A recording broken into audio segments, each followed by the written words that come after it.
Paano i-set up ang Insta360 X4? I-on ng power button sa pamamagitan ng pag-long press.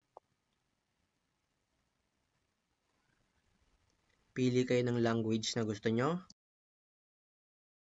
Kunin ng phone. Pumunta sa Play Store. I-install ang Insta360 app.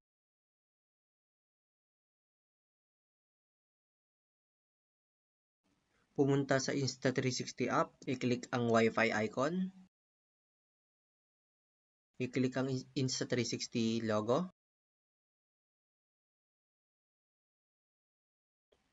I-connect sa Wi-Fi ng X4. Click nyo lang yan.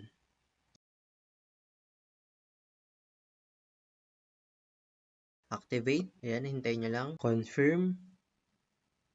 Ayan, okay na. Ayan, okay na. Na-setup na ang Insta360 X4.